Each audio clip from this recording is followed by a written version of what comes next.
आप सुन रहे हैं विविध भारती। विविध भारती की स्वर्ण जयंती पर एक सालाना जलसा। हर हफ्ते बीते हुए लम्हों को फिर ढूंढ लाने का नायाब मौका।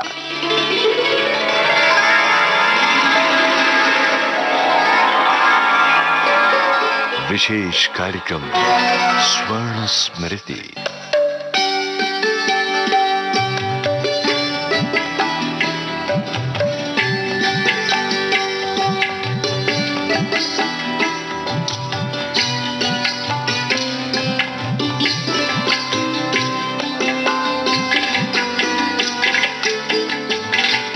जुबली झनकार के अंतर्गत विविध भारती के स्वर्ण जयंती के अवसर पर प्रसारित किए गए कार्यक्रमों में से ये कार्यक्रम आपको सुनवा रहे हैं। आइए सुनते हैं।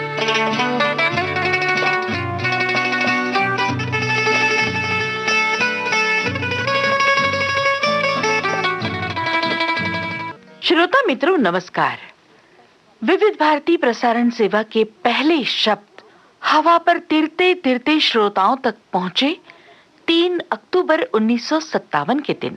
और अब विविध भारती के जन्म से लेकर हम चले हैं उस सफर पर जहां विविध भारती ने 49 वर्ष पूरे किए और कदम रखा है 50वें वर्ष में। इस सफर के मोड़ और मील के पत्थरों से मुलाकात करते करते पड़ाव दर पड़ाव हम चले हैं। कुछ भूले बिसरे कार्यक्रम, कुछ आवाजें, कुछ यादों को टटोलते टटोलते ताजा कर लेते हुए हम चले हैं। पिछला कदम कल, अगला कदम आज। तो आइए आज सुनते हैं विविध भारती की चंद पुरानी आवाजों में से एक आवाज, भूतपूर्व उद्घोषिका सुश्री सरोज वशिष्ठ से की गई बातचीत।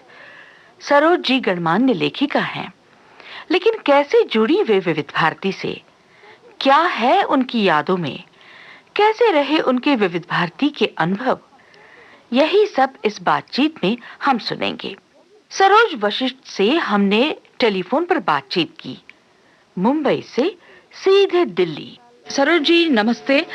मैं अपने घर से बात कर रही हूँ। विविध भारती मेरा घर रहा है 15 साल तक। हम वहाँ से शुरू करें सरोज जी कि आप विविध भारती में आई कब और कैसे? दिल्ली ज्वाइन आई वो एक मैंने लिख के आपको भेजा हुआ है, दोबारा बताने के लिए तैयार हूँ जी। विजयंती माला का चाइना का युद्ध चल रहा था हमारा। साल में इस वक्त मेरे को एकदम मैं 71 बोलूं या क्या बोलूं, इंडिया चाइना की वॉर चल रही थी जी। मैं भारतीय नाट्य संघ की जनरल सेक्रेटरी थी जी। और आधी रात को भूचाल आया था। ओहो, ठीक है। अगले दिन HR लूथरा जो हमारे दिल्ली स्टेशन के स्टेशन डायरेक्टर थे, उनकी बहन सरोज, उसका नाम भी सरोज जी, हम लोग मिले। वहाँ एक आदमी बैठा हुआ था। ये कहाँ की बात? दिल्ली की बात है? दिल्ली की जी। सरोज जी, हाँ जी। हेलो, ये जो चाइना और इंडिया का वॉर हुआ है हाँ। वो 62 की बात है। हाँ। देखिए आपने ये लिखा है हाँ। 15 अगस्त 1960 को सप्रू हाउस में मैंने भारतीय नाट्य संघ की महासचिव होने के नाते वैजयंती माला की भरतनाट्यम प्रस्तुति का आयोजन किया हाँ। था। और उन्होंने मुझे कहा कि हमारा अनाउंसर पहुंचा नहीं है बॉम्बे से, आप बोलो। मैंने कहा मैं तो बोलती नहीं, मैं स्टेज पे नहीं आऊंगी जी, मैं पीछे से बोल दूंगी, आप मेरे को मटेरियल दे दो।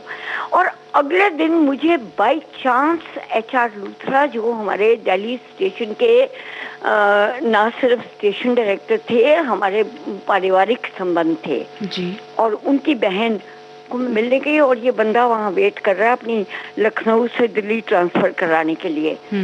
उसने मुझे कहता है आप थी कल रात को सप्रू हाउस में? कल रात को आप थी? मैंने कहा हाँ मैं थी। अगले दिन उसने मेरे को आकाशवाणी में बुला लिया ऑडिशन के लिए। मधु मालती ने मेरी ऑडिशन ली जी। Madhu Malati such a big name जी इन अवर ब्रॉडकास्टिंग सिस्टम जी। मुझे नहीं पता कि मेरी ऑडिशन हो रही है और मैं गधों की तरह वहाँ मैं वो कहने लगी बाकी तो सब ठीक है, बस थोड़ा सा पंजाबी एक्सेंट है। मेरे को भेजा गया। वो निर्मल वर्मा हमारी स्टेशन उस वक्त टैक्स थी। अच्छा है? हाँ हाँ, निर्मल वर्मा जी। और मेरे को जब मेरे मधुमालती ने मेरा टेस्ट ले लिया, हाँ, और मुझे बोला कि ओ योर ओके, तो अगले दिन मैं वहाँ गई। मैंने अपने घर वालों को मैं हंगामा मचा दिया कि मैं तो, मेरे को 2 बजे बुलाया गया, मैं तो वो क्या, कौन सा प्रोग्राम होता था, मन चाहे गीत जी, तब वो 2 बजे होता था। तो मैंने अपनी बहनों को, मैंने कहा रेडियो लगा के रखना, मेरे को बुलाया है, मैं 2 बजे बुलाया है, मुझे बुलाया है। मुझे नहीं मालूम था कि वो 30 दिन पहले प्री रिकॉर्ड होता है। हाँ। I didn't know. जी। तो सरोज जी, आप मुझे ये बताइए ना कि आपके साथ और भी लोग वहाँ पे, और मतलब आपके कलीग सच कौन थे? और पहला नंबर तो अशोक, अपने लोकेंद्र शर्मा जी, फिर सत्येंद्र शरद, और वो हमारी सीनियर मोस्ट अनाउंसर प्रेम शर्मा और he was the boss। अच्छा अच्छा अच्छा। और मेरी वो गजल, मेरे को नुक्ता लगाना नहीं आता था। अरे हमें क्या मालूम कि नुक्ता क्या चीज होती है। तो आप गजल नहीं बोल पाती थी? हाँ। वो मेरे को रोज, अच्छा मेरे को इन्होंने मनभावन गीत और वो मन चाहे गीत तो मारो गोली जी, किसने सुना मेरे को उसे गान में लगा दिया। हाँ। बस वो 15 मिनट का। लेकिन आपको गजल बोलना फिर कितने दिनों में आ गया? आ गया। कौन था जिम्मेवार? जी, जिया बहादुरी का। हाँ, चाचा। क्योंकि ना इसमें बहुत सारी यादें बड़ी ताजा हैं। मेरी आपने देखिए ना, इसमें ये लिखा है बहादुरी, सितांशु भूषण बहादुरी। करेक्ट। हर रोज सुबह आधा घंटा लेट आता। ये जया जी के चाचा, ये जया बच्चन जी के चाचा सगे चाचा। हाँ, हमारे कुलीग थे। अब ही इज नो मोर। हाँ, सितांशु बहादुरी, सितांशु भूषण। उसको बड़ा तरस आता था मेरे ऊपर कि ये बच्ची नहीं। I was 35 when I joined AIR.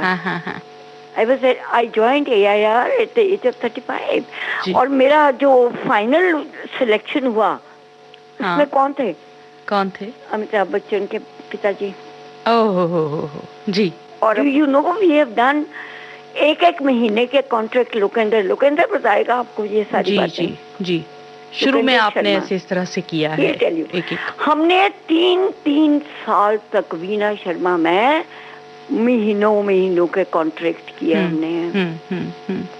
किसको मिलता है 1 महीने का कॉन्ट्रैक्ट? जी। और रुलाया हमको इतना प्रेम शर्मा, हमारी सीनियर मोस्ट अनाउंसर, बॉस। लेकिन वो उन्होंने आपको क्या तकलीफ दी थी? उन्होंने हमको ये तकलीफ दी बेटा जी कि आपके नुक्ते गलत है। अरे हमें क्या मालूम नुक्ते क्या होते हैं? हाँ, ये तो आपने बताया अभी। अब हमको पता लग गया नुक्ते क्या चीज होती है, उर्दू क्या। जी।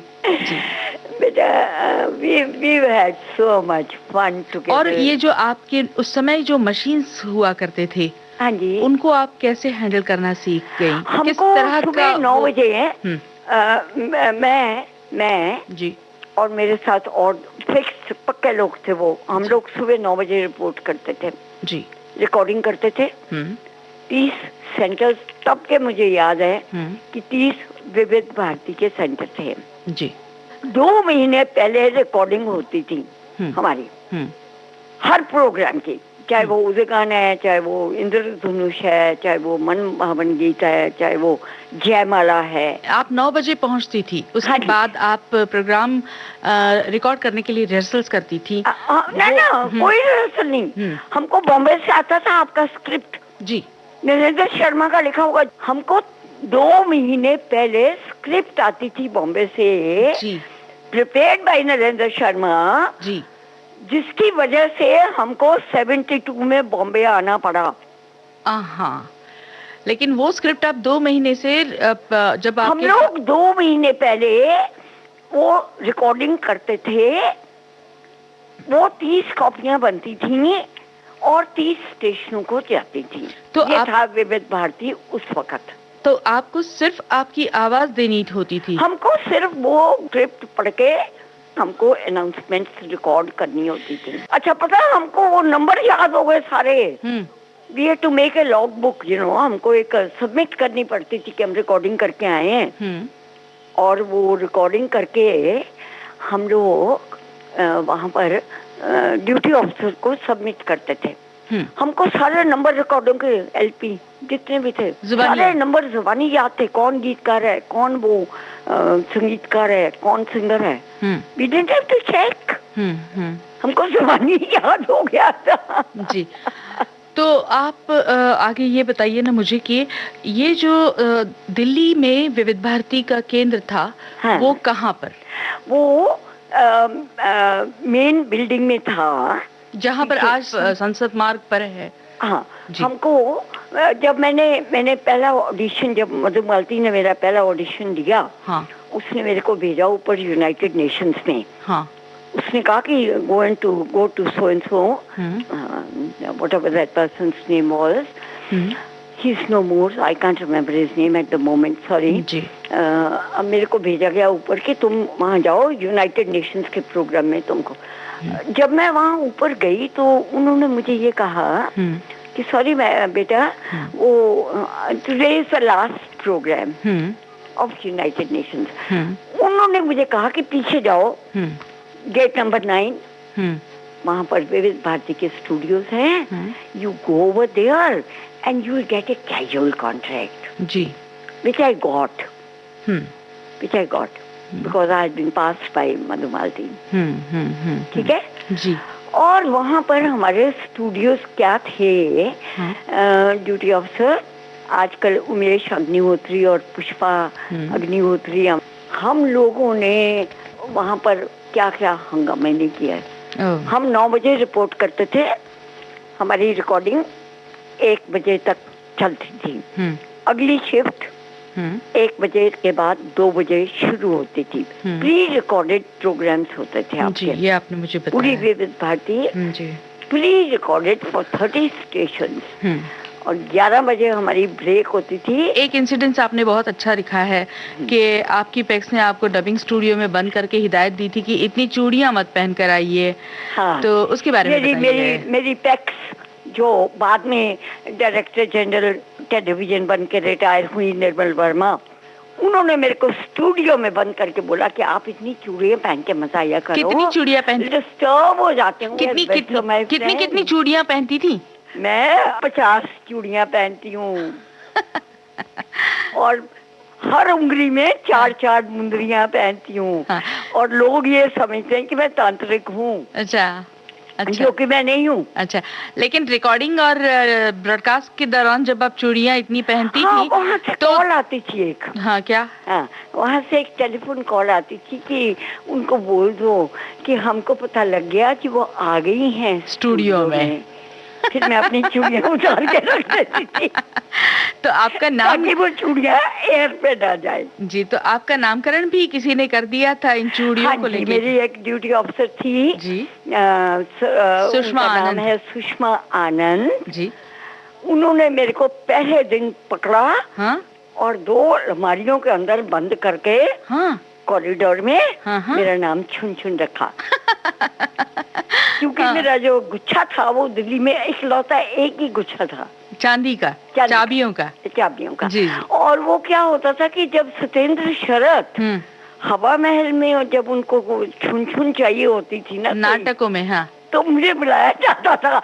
मैं पहले तो बड़ी खुश हुई, मैंने कहा मेरे को पार्ट मिल रहा है साउंड इफेक्ट के लिए जी। वो पता लगा मेरी वो चाबी का गुच्छा बुलाया जा रहा है, मुझे नहीं बुलाया जा रहा है। अच्छा, इस तरह से आपने दिल्ली स्टेशन पर कितने साल गुजारे? विविध भारती जब तक बॉम्बे नहीं गया, तो जब तक कमर्शियल नहीं हुआ, मतलब जी, जब कमर्शियल हुआ ना 72 में। हाँ जी।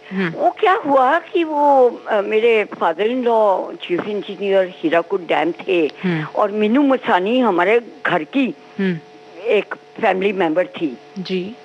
और मैंने अपने फादर इन लॉ को बोला, मैंने कहा देखो पूरा विविध भारती बॉम्बे जा रहा है, मेरे को नहीं जाना बॉम्बे।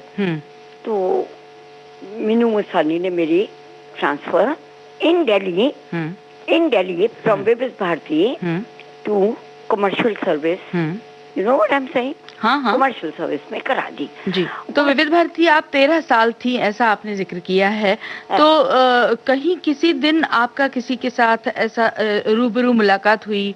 आपने लिखा था मल्लिका पुखराज जी के बारे में। जी हाँ, उस वक्त मैं दिल्ली स्टेशन की अनाउंसर थी और संडे इतवार का दिन था वो, और मैं अपना 11 बजे का आइटम खत्म करके बाहर कॉरिडोर में घूम रही थी। एंड जो हमारा डायरेक्टर जनरल था वो बैठा हुआ अपनी मल्लिका पुखराज के साथ इंटरव्यू कर रहा था, और दरवाजा स्टूडियो नंबर 1 का खुला था जी। जाहिर है मैंने झुक के अपने सुरेश जी को, अपने डायरेक्टर जनरल को, जो हमारे रिश्तेदार भी थे, मैंने उनको विश किया। उन्होंने मुझे अंदर बुलाया। उन्होंने कहा कि ये भूल गई हैं, मल्लिका पुखराज को ये गजल याद नहीं आ रही, तेरे पास है, तेरे को याद है? लाइब्रेरी में ढूंढ लिया, हर जगह पे ढूंढ लिया। कौन सी गजल चाहिए थी? अभी तो मैं जवान हूँ। तो लेकिन ये मल्लिका पुखराज जी ने गाई हुई थी, उनकी ओरिजिनल गाई हुई तो उनको याद नहीं थी? उनको वो भूल गई लाइनें। ओहो, आए हफीज जलंधरी की गजल है वो, और उनकी गाई हुई एक बहुत ही मशहूर एक चीज है। उन्होंने सुरेश जो डायरेक्टर जनरल थे हमारे ऑल इंडिया रेडियो के बिग बॉस, टॉप मैन, उन्होंने कहा सरोज तेरे को याद है वो गजल? मैंने कहा जी याद तो मैं जबानी तो पूरी नहीं बोल सकती, पर मेरे घर में है। हाँ। संडे का दिन था, इतवार था, मुझे आकाशवाणी की गाड़ी में घर भेजा गया जी। किताब में लाई अपने घर से जी, तब वो रिकॉर्डिंग पूरी हो गई, ऑल इंडिया रेडियो के लिए रिकॉर्ड किया गया। बहुत अच्छा, ये मेरा एक बहुत बड़ा मतलब सरोज जी, ये जो गजल पहले गाई गई वो ऑल इंडिया रेडियो के लिए ही गाई गई है? ना नहीं ना, ये बड़ी पुरानी, वो तो पुरानी गजल है। हाँ, हम बहुत छोटे थे जी। तब हम कितने छोटे थे जब हम लाहौर में सुना करते थे, अभी तो मैं जवान हूँ। आइए सुनते हैं मल्लिका पुखराज की गाई वो गजल, कलाम के.बी. हाफिज जलंधरी का।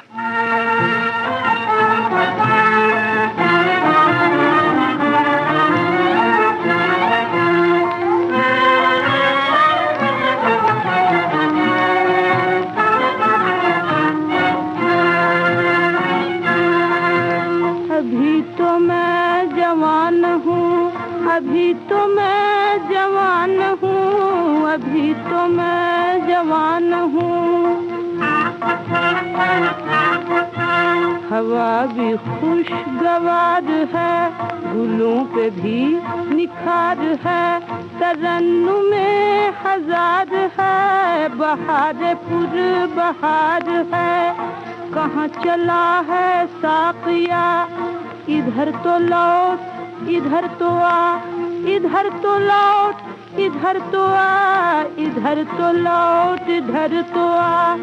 अरे ये देखता है क्या, उठा सबू सबू उठा, सबू उठा के प्याला भर के दे इधर। चमन की सिमत कर नजर, समा तो देख बेखबर। वो काली काली बदलियां, वो काली काली बदलियां उफक पे हो गई या। वो एक हजूम में कशा है, सुए में कदा रवा। ये क्या गुमा है बदगुमा, समझना मुझको ना तो आ। ख्याल ज़ोहद भी कहा, अभी तो मैं जवान हूँ, अभी तो मैं जवान हूँ, अभी तो मैं जवान हूँ।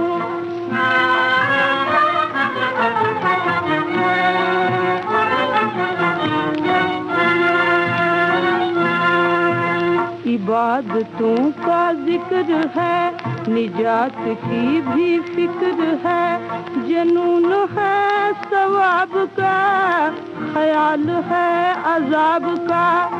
मगर सुनो तो शेख जी, अजीब शे हैं आप भी, भला शबाब आशिकी अलग हुए भी हैं कभी।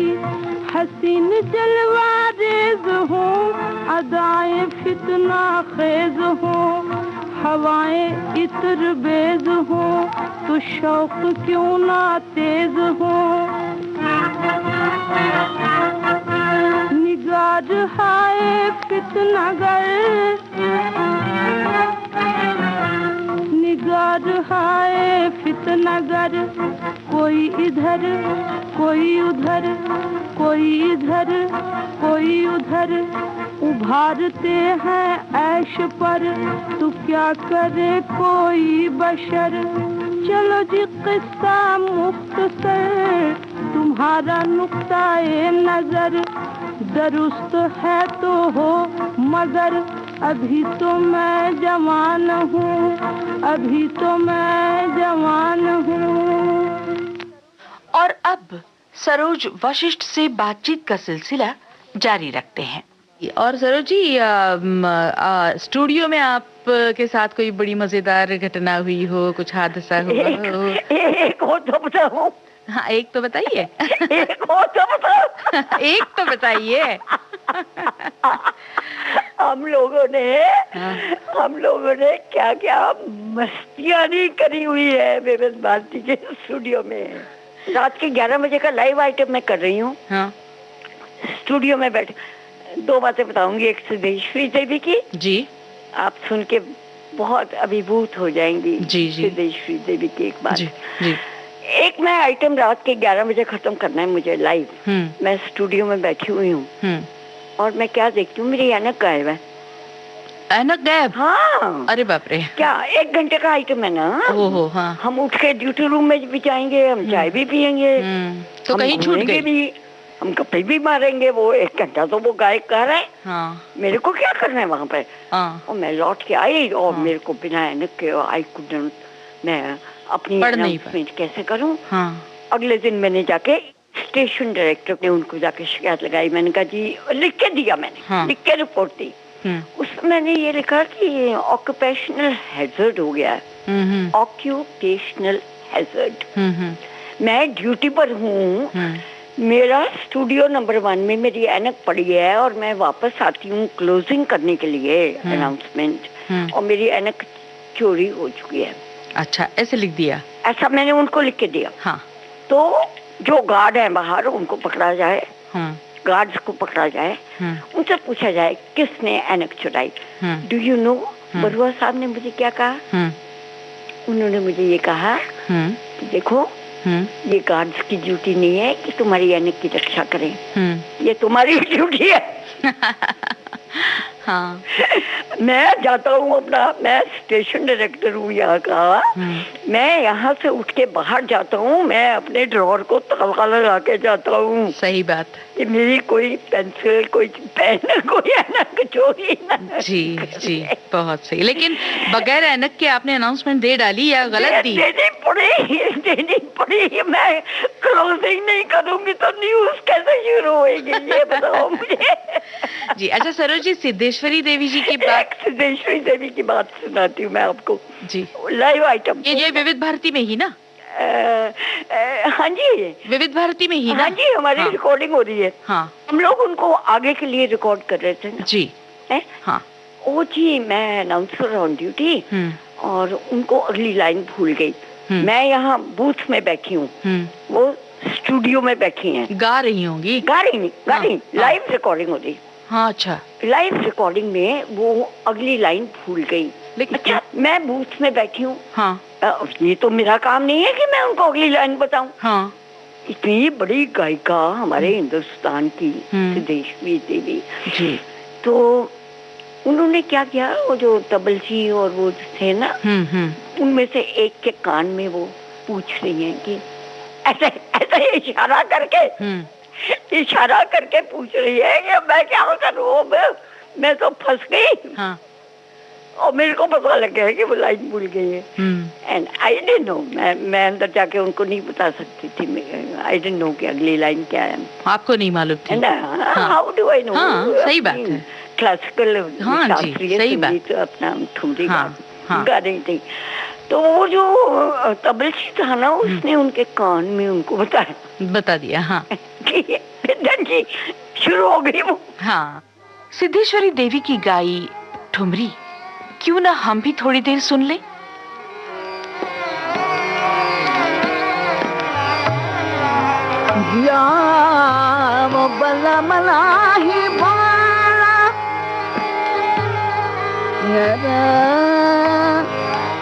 हमसे जना बोला, हमसे जना बोला,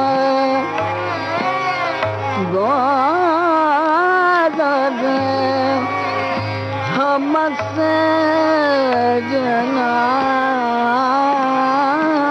बोला दे, बोला जाओ बला मैं नहीं बोला, या बोल या बोल नरजा बोल बला मैं नहीं बोला, जाम बला मनाही बोला रे, बोलो हमसे जाओ बला मनाही बोला,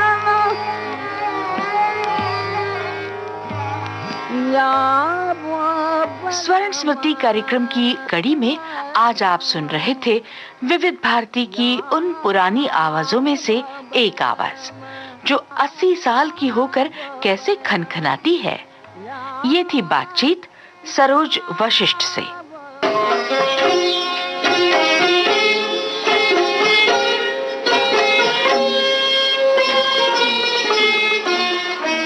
याद आता है वो गुजरा जमाना, याद आता है वो गुजरा जमाना, कुछ बीते समय का धुंधल का, कुछ बातें साफ और उज्जवल, कैसे थे वो दिन, कैसे थे वो पल, यही है हमारा बेशकीमत खजाना, यही है हमारा बेशकीमत खजाना, याद आता है वो गुजरा जमाना।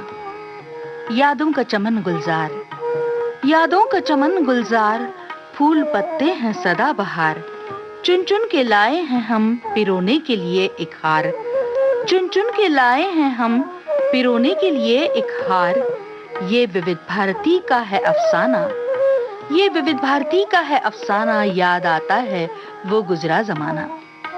साथ समय की रेखा के, साथ समय की रेखा के चले इठलाते बल खा के, वो गुजरे दिन रूबरू हैं आज खड़े सामने आके, चलो मिल छेड़े सुने तराना, चलो मिल छेड़े सुने तराना, याद आता है वो गुजरा जमाना।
परिवर्तन।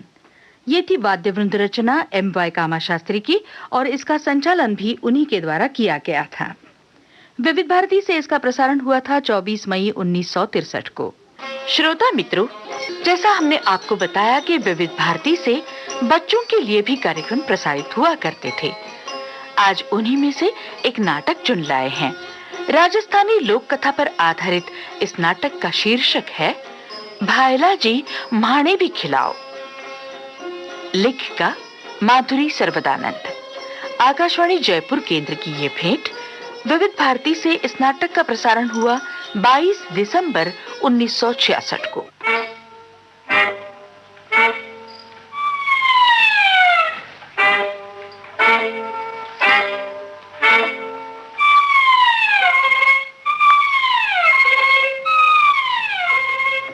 बच्चों, एक दिन सवेरे किसी खेत में चूहों के दो दल दुल्हन की विदाई का खेल खेल रहे थे। एक चूहा अपने बिल में से बड़ी देर से उन लोगों का खेलना देख रहा था।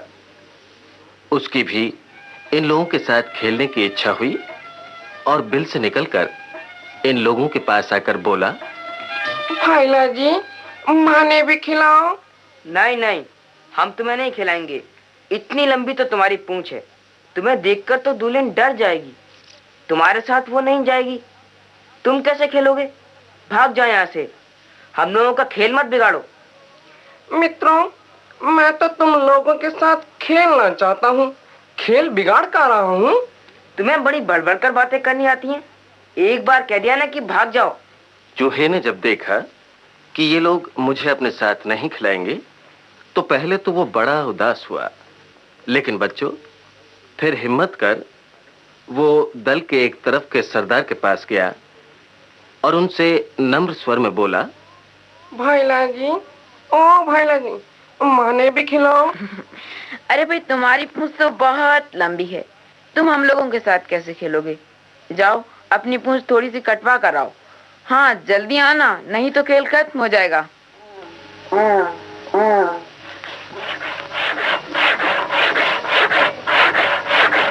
बड़ी बड़ी पूंछ काट दो, खेलो मित्रों संग।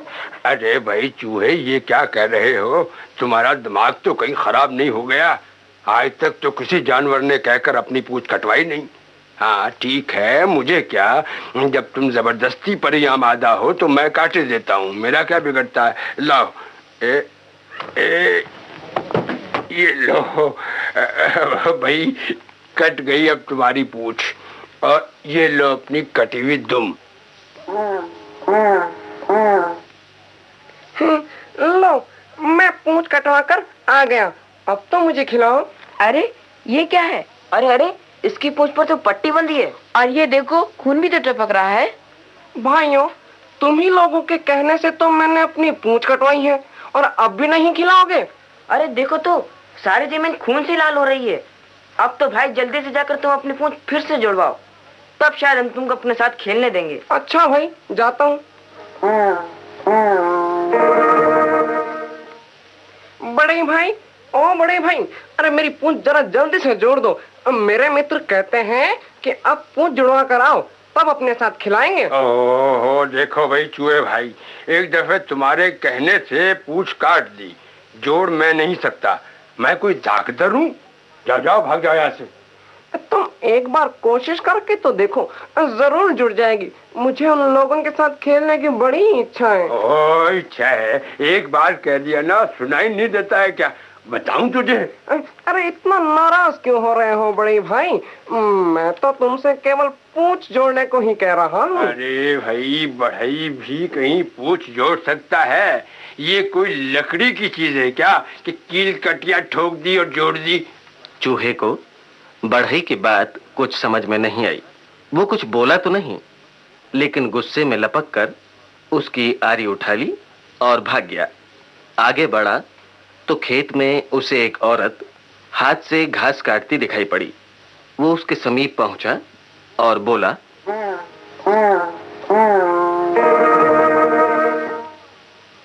मासी, ओ मासी, तुम हाथ से घास क्यों काट रहे हो?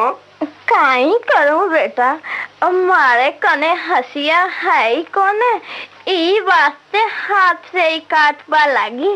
राम राम राम राम, तुम इतना तकलीफ क्यों करती हो? देखो यह आरी है ना, इसे तुम ले लो और इसी से घास काटो। तू तो बड़ा राजा बेटो है, लिया दे दे।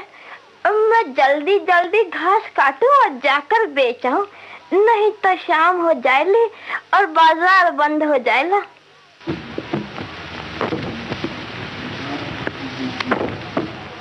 अरे यह क्या क्या मौसी, तुमने तो मेरी आरी ही तोड़ दी। बेटा मैं कोई जानबूझकर थोड़ी तोड़ी थारी आरी, मैं तो थारे सामने ही घास काट रही है। काटता काटता अपने आप टूट गई। थी भी तो बहुत पुरानी और कमजोर। अब टूट गई तो लगी है दुनिया भर की बखान बखाने। नाचना आवे आंगन टेढ़ा, आरी से कभी घास काटा हो तब ना जानो। इतनी बढ़िया आरी थी मेरी और लेकर तोड़ दी। लाओ अब इसके बदले मुझे अपनी वह हांडी ही दे दो। बड़ो आयो है हांडी लेने वाला, राजा जी का बेटो बनके। जा जा रास्ता नाप। मौसी तुम्हारे आड़े समय तो मैं काम आया और अब ये मिट्टी की हंडिया भी नहीं दे सकती। ना बाबा, मैं तो हंडिया ना दूं। औरत बोल ही रही थी कि चूहा फुर्ती से हांडी लेकर भाग खड़ा हुआ। थोड़ी दूर आगे जाने पर उसे एक ग्वाला जूते में दूध दूहते दिखाई पड़ा। उसके नजदीक पहुंचकर चूहा बोला, मित्रों तुम जूते में दूध क्यों दू रहे हो? क्या करूं भैया, सब बर्तन चोर चुरा ले गए तो जूते में ही दोहता हूँ। जूते में दूहे दूध को भला कौन पिएगा? ये जूता मैं पहनता थोड़ा ही हूँ। फिर भी जूता तो जूता ही है। लो मेरी हांडी ले लो और इसी में दूध दूहो। अरे यह क्या क्या तुमने ले देकर, यही तो एक मेरे पास हांडी थी, वह भी तुमने तोड़ दी। मैंने कहाँ तोड़ी भैया, वो तो भैंस के लात चलाने से टूट गई। कुछ भी हो, अब तो मैं बदले में इस भैंस को लिए बगैर न मानूंगा। भैंस? ये तो मेरी जीविका का एकमात्र साधन है भैया, इसे दे दूंगा तो अपने बाल बच्चों का पेट कैसे पालूंगा? मैं क्या जानूं, तुमने क्यों मेरी हंडी तोड़ी? भैंस तो तुम्हें देनी ही पड़ेगी। वाह, कोई जबरदस्ती है कि देनी ही पड़ेगी? हाँ हाँ, मैं भैंस लेकर ही छोड़ूंगा। दमड़ी की हांडी पर इतना नाज, देखें तुम कैसे लेते हो। ग्वाले को विश्वास था कि चूहा जैसा अदना जीव भला भैंस को क्या लेगा। ये सोच वो कुछ काम में लग गया। इतने में मौका देख चतुर चूहा भैंस की रस्सी कुतरकर भाग खड़ा हुआ। कुछ दूर जाने पर उसे एक दूल्हा अपनी दुल्हन को पैदल लिए जाते दिखाई पड़ा। दौड़कर वो उसके समीप पहुंचा और बोला, दूल्हे, ओ दूल्हे भाई, अरे दुल्हन को पैदल क्यों लिए जा रहे हो? यह लो भैंस और इस पर बहू को बिठा लो। बच्चों, दूल्हे ने बहू को भैंस पर बिठा दिया और चूहा भी उसकी पीठ पर कूदकर बैठ गया। रास्ते में दूल्हे को एक नदी पार करनी थी। वो तैरना तो जानता नहीं था, लेकिन उसने सोचा कि भैंस की नकेल पकड़कर वो नदी पार कर लेगा। नदी में कुछ दूर जाने पर तेज धारा में उसके पांव उखड़ गए और भैंस सहित बह गया।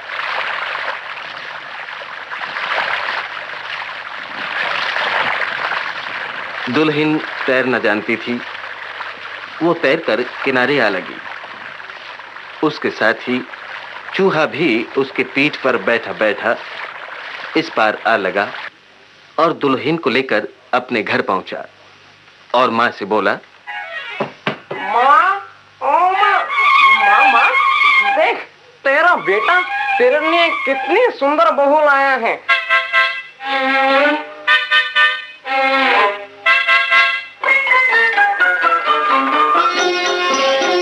खायला जी माणे भी खिलाओ।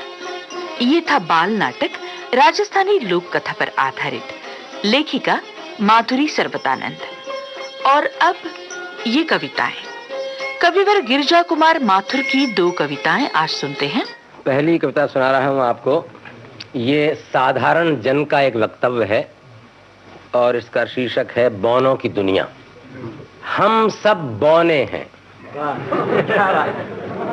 हम सब बौने हैं, मन से मस्तिष्क से भी, भावना से चेतना से भी, बुद्धि से विवेक से भी, क्योंकि हम जन हैं, साधारण हैं, हम नहीं हैं विशिष्ट।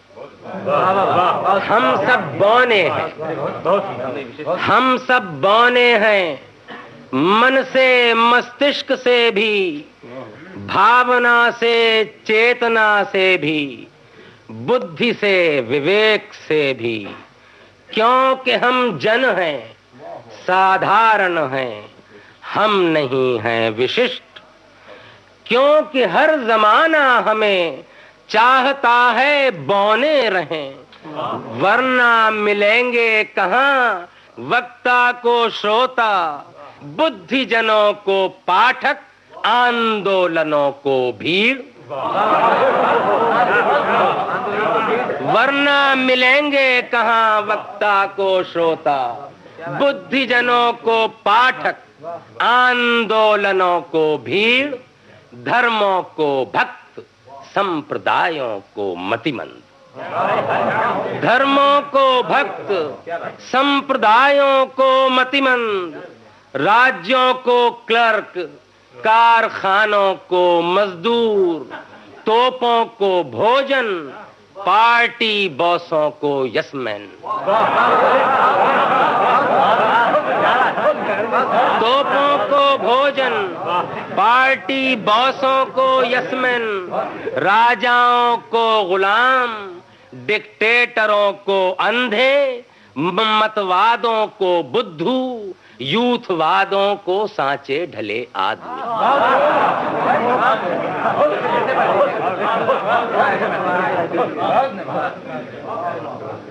क्योंकि हर जमाना हमें चाहता है बौने रहें, वरना मिलेंगे कहाँ वक्ता को श्रोता, बुद्धिजनों को पाठक, आंदोलनों को भीड़, धर्मों को भक्त, संप्रदायों को मतिमंद, राज्यों को क्लर्क, कारखानों को मजदूर, तोपों को भोजन, पार्टी बॉसों को यसमैन, राजाओं को गुलाम, डिक्टेटरों को अंधे, मतवादों को बुद्धू, यूथवादों को सांचे ढले आदमी।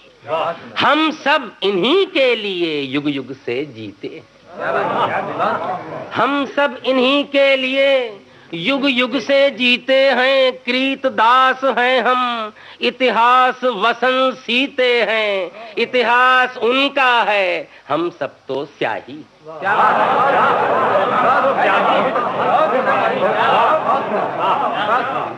हम सब इन्हीं के लिए युग युग से जीते हैं, कृत दास हैं हम, इतिहास वसन सीते हैं, इतिहास उनका है, हम सब तो स्याही हैं। विजय सभी उनकी, हम घायल सिपाही हैं।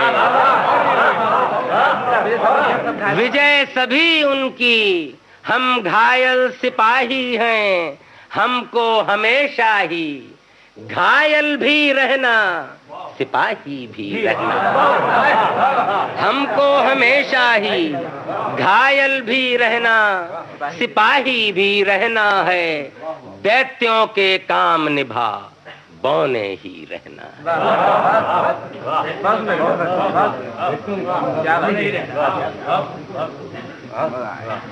एक और कविता सुन लीजिए। नए युग का दृष्टा, जो अंधेरी रात में भभके अचानक, जो अंधेरी रात में भभके अचानक, चमक से चकचौंध भर दे। मैं निरंतर पास आता अग्नि ध्वज हूँ। जो अंधेरी रात में भभके अचानक, चमक से चकचौंध भर दे, मैं निरंतर पास आता अग्निध्वज हूँ।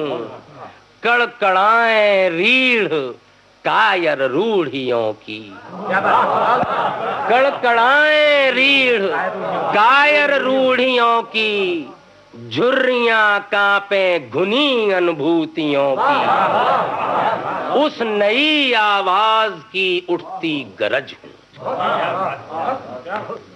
जब उलझ जाए मनस गांठें घनेरी, जब उलझ जाए मनस गांठें घनेरी, बोध की हो जाए सब गलियां अंधेरी। जब उलझ जाए मनस गांठें घनेरी, बोध की हो जाए सब गलियां अंधेरी। तर्क और विवेक पर बेसूझ जाले मढ़ चुके जब, वैर रत परिपाटियों की अश्मि ढेरी। जब न युग के पास रहे उपाय तीजा, जब न युग के पास रहे उपाय तीजा, तब अछूती मंजिलों की ओर मैं उठता कदम हूँ। जब न युग के पास रहे उपाय तीजा, तब अछूती मंजिलों की ओर मैं उठता कदम हूँ। जबकि समझौता जीने की निपट अनिवार्यता हो, जबकि समझौता जीने की निपट अनिवार्यता हो, परम अस्वीकार की झुकने न वाली मैं कसम। जबकि समझौता जीने की निपट अनिवार्यता हो, परम अस्वीकार की झुकने न वाली मैं कसम। हो चुके हैं सभी प्रश्नों के सभी उत्तर पुराने, हो चुके हैं सभी प्रश्नों के सभी उत्तर पुराने। खोखले हैं व्यक्ति और समूह वाले आत्मविज्ञापित खजाने। हो चुके हैं सभी प्रश्नों के सभी उत्तर पुराने। खोखले हैं व्यक्ति और समूह वाले आत्मविज्ञापित खजाने।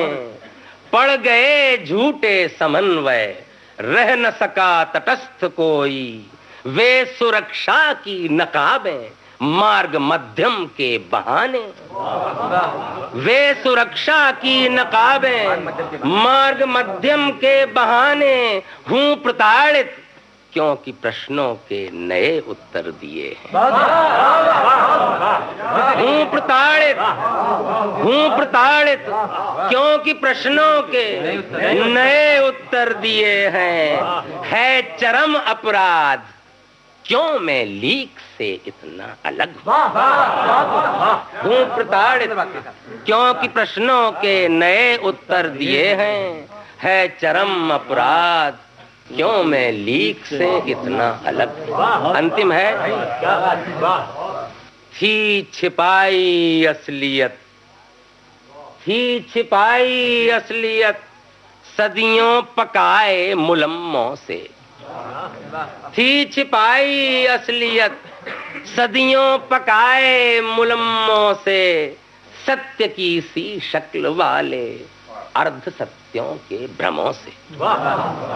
थी छिपाई असलियत सदियों पकाए मुलम्मों से।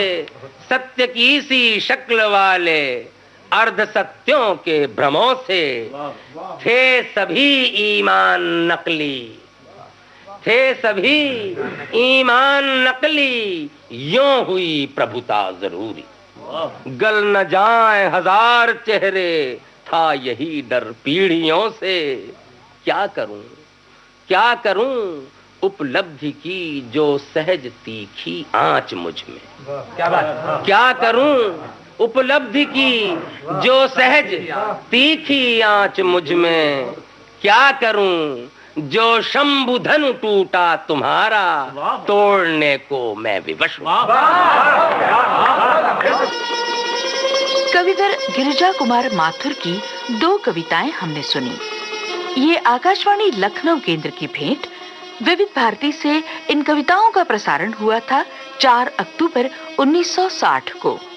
अब सुनते हैं हास्य कविताएं। ये जुगलबंदी प्रस्तुत की है कविवर भवानी प्रसाद मिश्र और कविवर गोपाल प्रसाद व्यास ने।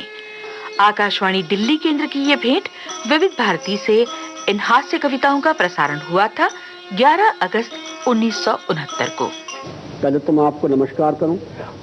मैं भूल ही गया। आप अत्यंत नमस्ते हैं। नमस्कार। तो आप जरा कुछ फरमाइए, आपका क्या नुस्खा है? मैंने सुना कि आपका कुछ कविता का नुस्खा जो है बड़ा एक जोरदार है। अच्छा जी, तो कविता का नुस्खा व्यास जी कह रहे हैं, है एक मजा है उसका कि शरद की शाम लो और उसमें थोड़ी चांदनी घोलो। शरद की शाम लो और उसमें थोड़ी चांदनी घोलो, कि फिर उसमें जरा फूलो भरी घाटी का रंग रोलो। झुका दो झाड़ियों की उसमें फिर मस्ती भरी झूमे। पहाड़ों की चुका दो चोटियां इतनी के नभ चूमे। और लचीली तेज रहो नदी की धारा एक ला छोड़ो, कि उसमें दूर पर दिखती हुई नावों को ला जोड़ो। और चहक बुलबुल की जितनी मिल सके उतनी मिला दीजिए। नशा तैयार है चाहे जिसे लेकर पिला दीजिए। और खड़ा कर दीजिए उसको नदी के तीर पर जाकर, तो उसको ये लगेगा क्यों ना देखूं आज मैं गाकर। अगर उर्दू जुबान है उसकी तो वो गजल गाएगा। अगर उर्दू जुबान है उसकी तो वो गजल गाएगा। अगर इंग्लिश से निस्बत है तो वो सीटी बजाएगा। वो कविता है, वो कुछ आप अपने ऊपर मतलब अपने पाठक श्रोता कुछ अपने ऊपर न लें, मैं सुना देता हूँ। मतलब अपना ऐसा ही मामला है। समझदार लोग हैं, समझे। मेरे प्यारे सुकुमार गधे। बेशक किसी और तरफ देखिए आप। ये गलत है। अच्छा, वो तो कविता को कह रहा हूँ। हाँ, ये ठीक है। मेरे प्यारे सुकुमार गधे, जग पड़ा दोपहरी में सुनकर मैं तेरी मधुर पुकार गधे। मेरे प्यारे सुकुमार गधे। आप कहाँ चल दिए? अच्छा, हाँ, ठीक है। कितनी मीठी कितनी मादक, सीटी बजाने वाली। वाह। कितनी मीठी कितनी मादक स्वर ताल तान पर सधी हुई आती है ध्वनि जब गाते हो। कोई बात नहीं। हाँ। कितनी मीठी कितनी मादक स्वर ताल तान पर सधी हुई आती है ध्वनि जब गाते हो। मुख ऊंचा कर आंखें भर कर देखना भाई, तो हिल जाते छायावादी कवि की वीणा के तार गधे। मेरे प्यारे, अब जरा इसका वर्णन किया है। अच्छा, कैसा है वो? चतुष्पद प्राणी है, कान कमल संपुट से थिर। क्या नीलम से बिजड़ित चारों खुर। है कान कमल संपुट से थिर, नीलम से बिजड़ित चारों खुर। मुख कुंद इंदुसा विमल, कि नथुने भमर सदृश गंभीर तरल। तुम दूध नहाए से सुंदर, प्रति अंग अंग से तारक दल। ही झांक रहे हो निकल निकल, हे फेनोज्वल, हे श्वेत कमल। क्या कहें? तेरी अनुपम सुंदरता का मैं सहज कलम लेकर के भी गुणगान नहीं कर सकता हूँ।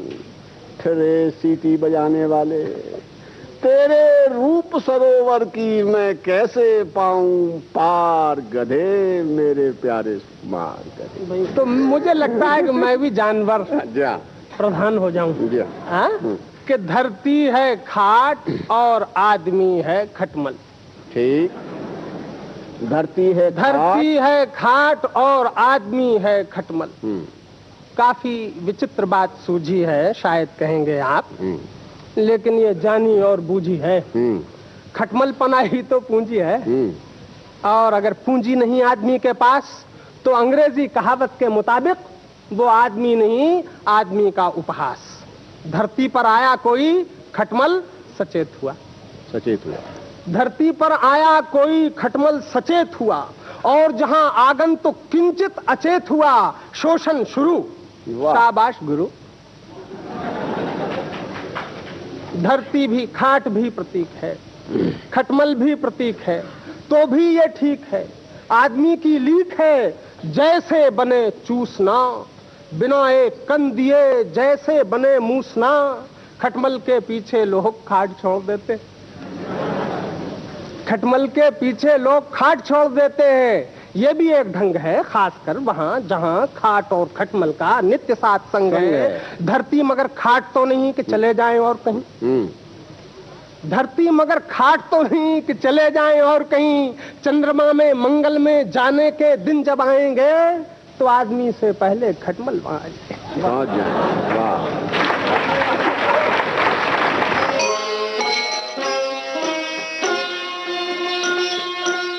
कविवर भवानी प्रसाद मिश्र और कविवर गोपाल प्रसाद व्यास द्वारा प्रस्तुत हास्य कविताएं हमने सुनी, और इसके साथ ही अब दीजिए आज्ञा कांचन प्रकाश संगीत को। फिर मिलेंगे अगले शनिवार। नमस्कार।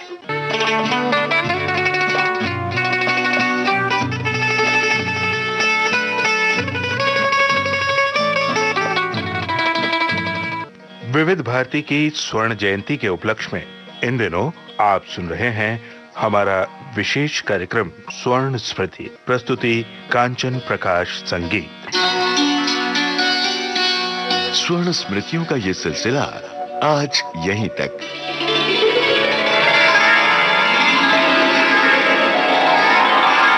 अगले सप्ताह विविध भारती की 50 साला यात्रा में से फिर ढूंढेंगे किसी छूट गए पड़ाव को। तो अगले शनिवार फिर सुनिए स्वर्ण स्मृति।